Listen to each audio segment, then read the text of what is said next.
Welcome to the series, What Jesus Really Said, a study of Jesus' teachings as they apply to life today by Dr. Gerald Mann. Dr. Mann is the senior pastor at the Riverbend Church in Austin, Texas. Let's join Dr. Mann for more of What Jesus Really Said. A few months ago, I had the privilege of having a long lunch with Mr. George Gallup of Gallup poll fame, and he said the church that reaches people in the 21st century will be the churches that match the real news of Jesus Christ with the real needs of people. And that's what we're trying to do in this series. What did Jesus really say about all of these things that we talk about? We've been looking at happiness, that elusive treasure. What did Jesus really say about happiness? 3 verses from the 5th chapter, 3 of those 8 sayings that Jesus used about happiness from the Sermon on the Mount. He says, "How happy are those who hunger and thirst for righteousness. They shall be filled. How happy are the merciful. They will obtain mercy. How happy are the pure in heart. They shall see God."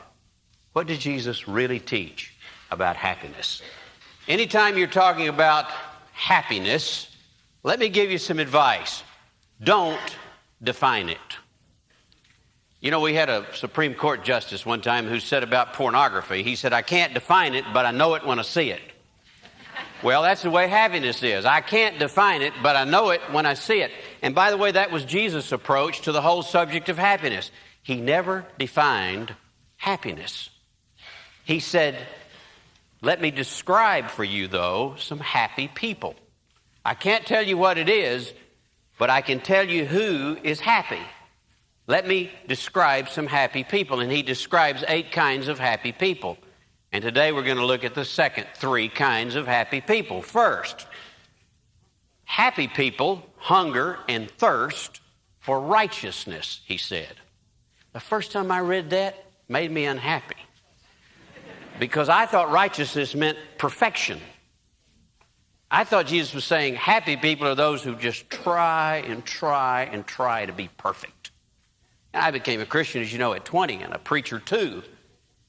And I had a tremendous unloading of my soul. And then I got in with the Baptists, and they started reloading my soul. I just unloaded, and they started loading me up again with all these do's and don'ts and thou shalts. And I was trying so hard to be perfect. I was trying to quit cussing. And one day in my prayers, I said, "Damn it, God, I can't quit cussing."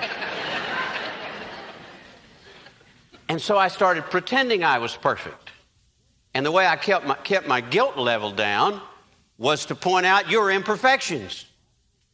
I spent a lot of years being so unhappy because I was trying to be perfect, and the only way I could, play like I was perfect was to point out the imperfections of the people around me. Now, I would dare say, this is a guess, that there are many ministers who spend their entire lives doing exactly that.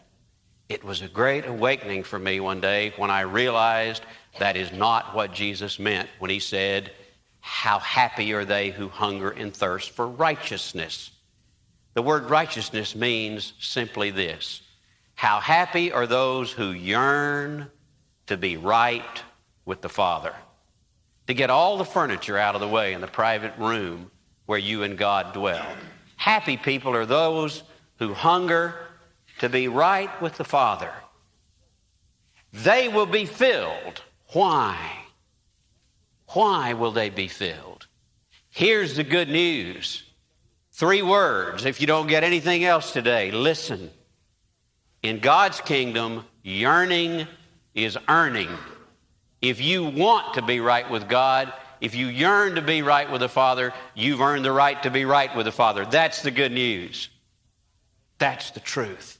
I know we keep trying to load it up with other stuff so we can be different and better and all of that. But the good news is, if you want to be right with God, you already are right with God. Last week we had a memorial service for a dear friend of mine, Sid Jagger. Denny is here this morning. And we had, a good relationship over the years. And as he knew he was coming to the end of his days, I talked with him by long distance. And he was very weak, and he said, preacher, he said, you've never BS'd me. He said, so tell me the truth. Do you really believe when I die that God will be waiting for me on the other side? And I said, do you want him to be? He said, oh, yes. I said, well, then he will be. He said, but I'm not a religious man. I said, you are now. That's the good news. Yearning is earning being right with the Father. How happy are they who yearn to be right with the Father? Then he says, second kind of happy people, he said, merciful people are happy. Well, that's made me unhappy for years too. Because I thought merciful, to give mercy, meant to completely forget everybody who had ever hurt me and never dig it up again and never let it bother me and completely let it go. And I would let it go and get up and brag about it and tell you how I'd completely forgiven and let go, and I would be so happy. And then maybe a week or a year or 10 years or 20 years later, I would dig it up again. And, you know, my number one subject, for those of you who've heard me preach, I preach more about forgiving each other than any other subject. And I read something the other day. I would love to find the author and wring his neck. He said, preachers always preach to their weaknesses. It's true. I, for years, have labored under the illusion that when Jesus said, be merciful and you will get mercy, that he meant I had to completely never feel bad about what somebody did to me ever again. It was a great revelation to me to research that word this week and find out what he meant. To be merciful means to get inside another person's skin, to think like they think, the people who hurt you, to put yourself in their place and to try to go through the process that they were going through when they did you wrong. And I remember the day that my father died.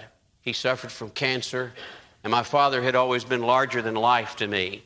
He was a rock'em sock'em kid with a 6th grade education who made millions, and he was a Golden Glove champ, and he was not a very big guy, but he was tough as nails, and he never gave me his blessing.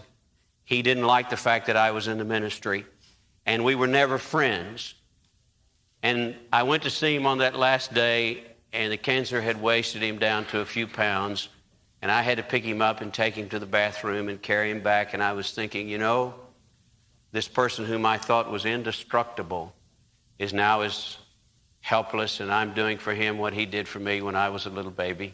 And he carried me around. And so I laid Dad back in the bed, and I said, Papa, I've never told you I love you, but I do. And I've never told you that I forgive you for the fact that we've had all this animosity between us, but I do. And I want you to know I love you very much. And he thought for a long time, and he said, you know, my dad used to beat me every day when he got drunk, but I never laid a hand on you. And I said, I know, Dad, and I love you. And it was my cue to try to get him to tell me that he loved me. But he thought for a moment, he said, okay. And I realized at that moment, I put myself inside his skin. He was unable to do more than that. He had been so abused as a child that he was doing far more than most of us would ever do. And every now and then I still hurt. I'll tell you a story at the end of this sermon about I hurt because I didn't get my father's blessing. But I understand. That's what it means to be merciful. Now, why does that make you happy? I don't know. I can tell you this, though. There's something I don't understand. The more mercy you give, the more mercy you'll run into.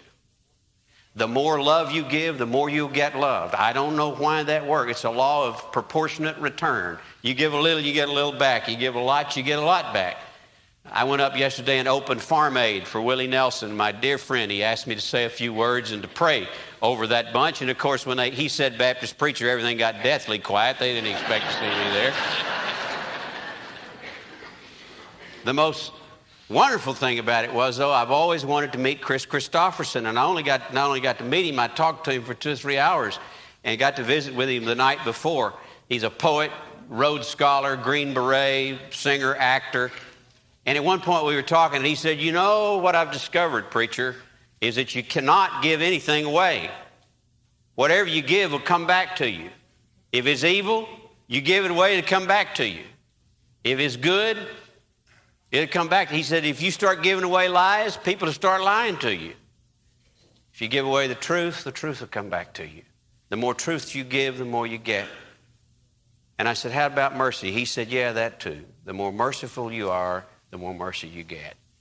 Happy people are those who get inside other people's skins, and then other people come to understand you. The third kind of happy people that Jesus talked about, he said, happy are the pure in heart. And I've always had a big problem with that one too. I thought pure in heart meant pure motives. Happy people are those who have no ulterior motives, who are completely selfless. Well, I have to tell you something. I don't have any pure motives. Every time I do something good, I want God and everybody else to know about it. I want credit for all the good stuff I do. I don't, I have ulterior motives. I'm even confessing that right now to get sympathy from you, see? So you'll brag and say what an honest guy he is. Ulterior motive. I'm sort of like that little old lady about 85 years old, and the preacher came to see her, and she lived on a pension. She was poor, and they sat at the kitchen table, and there was a little bowl of peanuts on the table.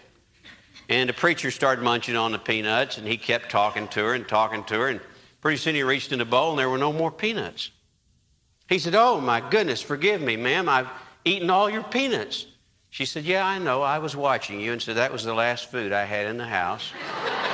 But, I wanted to be a good hostess. She said, but, I thought, what the heck? I've already sucked all the chocolate off of them anyway.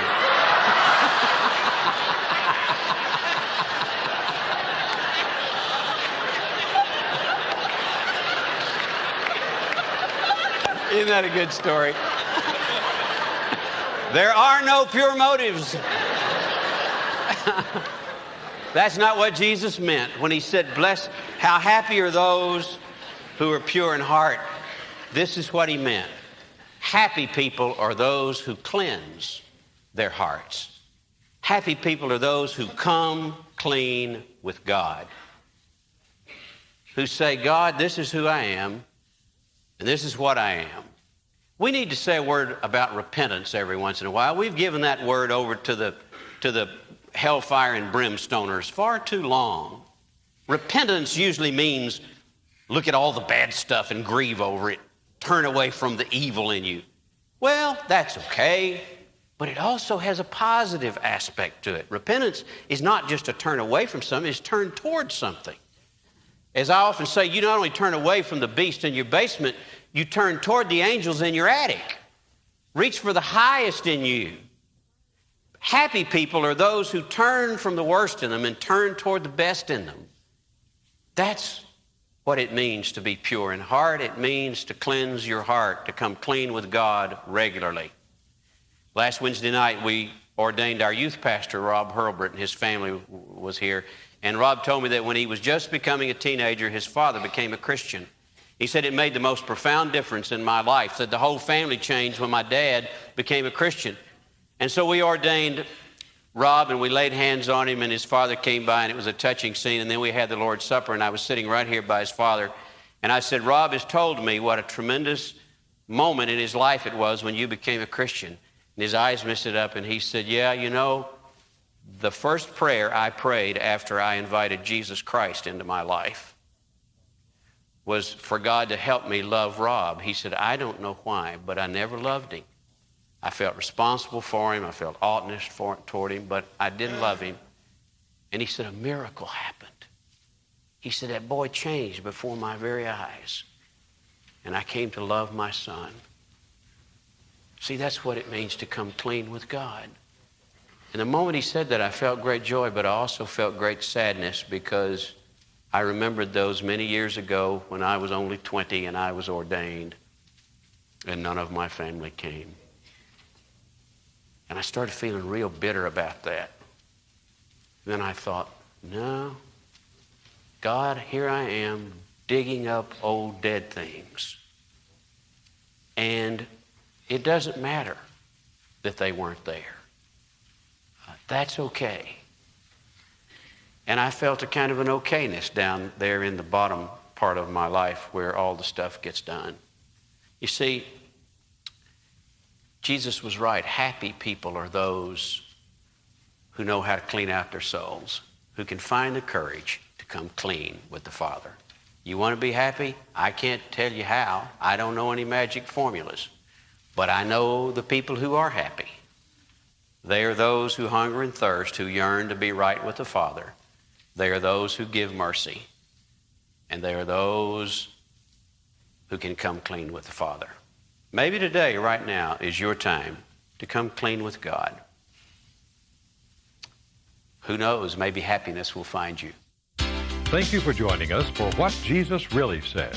For information on other audio tapes or books by Dr. Gerald Mann, please call 1-800-388-9500 or write to Gerald Mann Ministries, Post Office Box 160-100, Austin, Texas 78716. You can now select the next tape in the series, What Jesus Really Said.